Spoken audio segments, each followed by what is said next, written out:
জয়রথ ছুটিয়েই চলেছে global super league চ্যাম্পিয়নরা। আর BPL এ রাজত্ব করছেন দেশি স্পিড স্টার নাহিদ রানা। প্রতিপক্ষ ব্যাটারদের নাজেহাল করে ছাড়ছেন গতি, লাইন ও লেন্থ দিয়ে। তবে এখনই নিজেকে তারকা হিসেবে জাহির করতে চাইছেন না নাহিদ।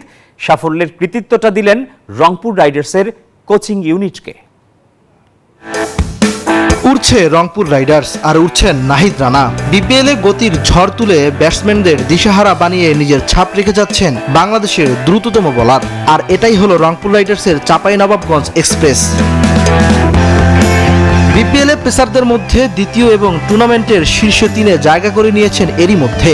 5 ম্যাচে রংপুরে তার বোলিংয়ের অবদান ছিল বিশাল। মাত্র 7.15 ইকোনমিতে 9 উইকেট, পাশাপাশি প্রতি বলেই তিনি প্রতিপক্ষকে চ্যালেঞ্জ ছুড়ে দিচ্ছেন। সর্বপ্রথম বলার শুক্রিয়া আদায় করতে চাই। আলহামদুলিল্লাহ, রংপুর আমাকে অপরচুনিটি দিছে এবং অপরচুনিটি আমি কাজে লাগাইছি। আমাকে রংপুর টিমের কোচ বলেন, ম্যানেজমেন্ট বলেন, তারা সবাই হেল্প করে। তো এই জিনিসটা আমি এনজয় করতেছি এবং এই জিনিসটা মাঠে ডেলিভার করার চেষ্টা করতেছি। নাহিদ রানা শুধু বলার নয়, তিনি রংপুর রাইডার্সের এক অমূল্য সম্পদ। তার গতির ঝড়, কৌশল এবং আত্মবিশ্বাস এগুলোই রংপুরের জয়ের শক্তি।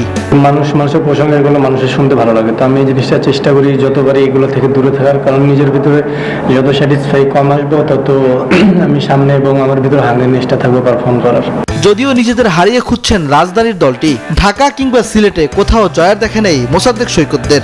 আমার কাছে যেটা মনে হয় যে ফ্র্যাঞ্চাইজি ক্রিকেটটা একটা মোমেন্টামের খেলা। সো এখানে যে টিমগুলো মোমেন্টাম পাওয়া যায় প্রথম থেকেই তাদের জন্য ইজি হয়ে যায়। মোমেন্টাম না পাইলে অনেক কিছু কঠিন মনে হয়। সো আমার এটাই মনে হচ্ছে যে একটু ডিফিকাল্ট মনে হচ্ছে, বাট যদি একটা ম্যাচ জিততে পারি সেটা হয়তো আমরা ওভারকাম করতে পারবো। তবুও ভুল সূত্রে ঘুরে দাঁড়ানোর কথা বলছেন ঢাকা। ইমরান হোসেন, নিউজ 24, ঢাকা।